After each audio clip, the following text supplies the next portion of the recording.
In this episode, I would like to talk about how to make animations and motion accessible to disabled persons. Animation and motion means any development of the um, graphical user interface which is not intended from the user. That means you have, for example, a movement when the user is scrolling through the website that is not meet with motion. Some examples are self-starting videos, taking pictures, and galleries.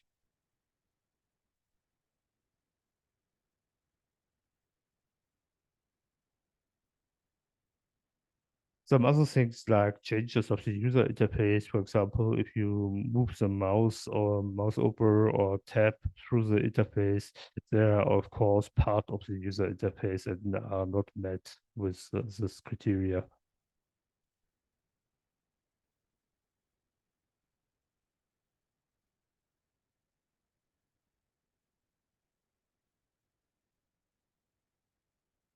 There are three groups of persons which are relevant for this point. Persons with epilepsy, autistic persons, and individual persons with seizure orders.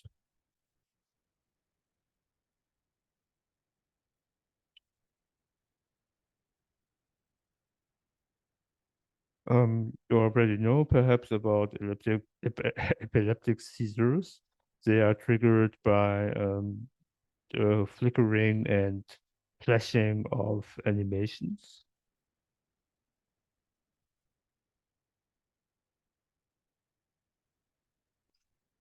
And there are some elements like parallax effects, which can trigger migraine in some cases.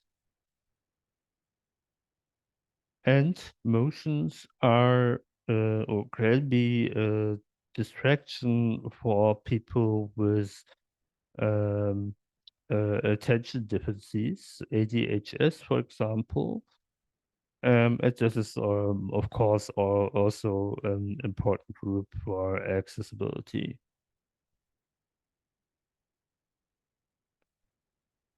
We have a guideline, the WCAG 2.3, that is seizures. And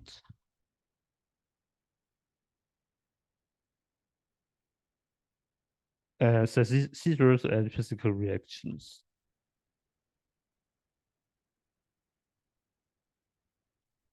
We have then, for example, 2.3.1, three flashes and below threshold. That means that flashing and flickering on a website shouldn't happen more than three times a second.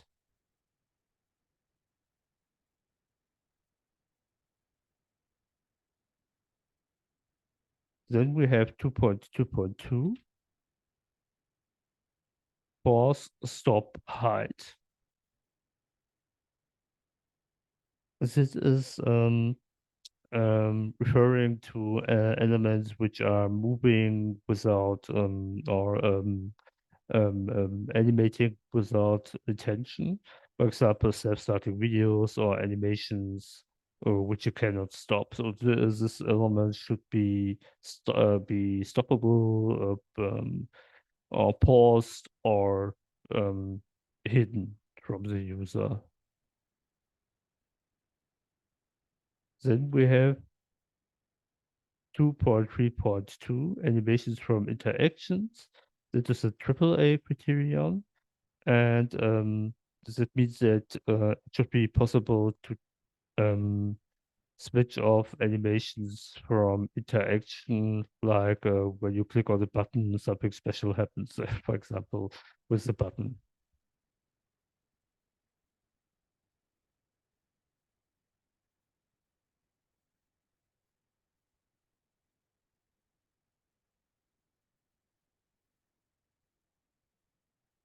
As far as I know, all mainstream operating systems allows the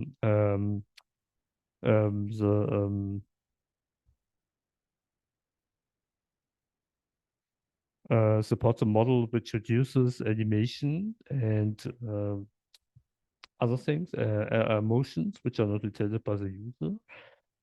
And you can support this in on the website, for example, with media queries. There's this media query, CSS media query, which is called prefer reduce motion, which does that.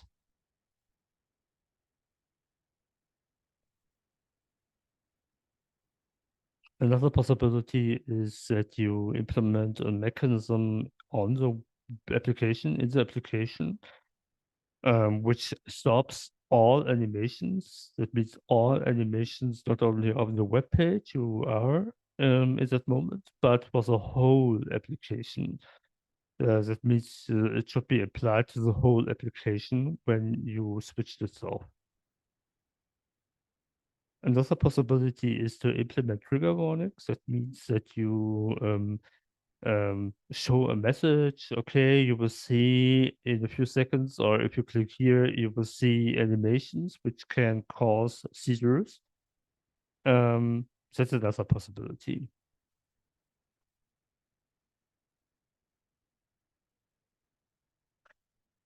Another thing is who wants animation and permanent motion.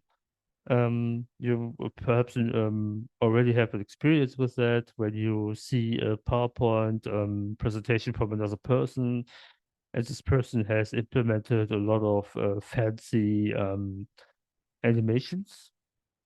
Um, um, that looks good in the first 2 minutes, and then it gets boring and more boring, and you are goes on your nerves after a few minutes, and you wish that the person would stop it. It means it might look fancy, or it might show, okay, the developer or the provider of the application is on the newest stand of development.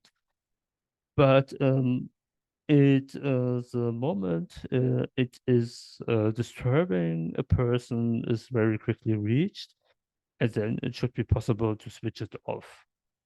Nobody loves that stuff, and nobody would start it from themselves until it's necessary to start it because it is part of the application. So that was it for the time. I hope you enjoyed the video. I would be glad if you subscribe to the channel to see the next videos. Goodbye.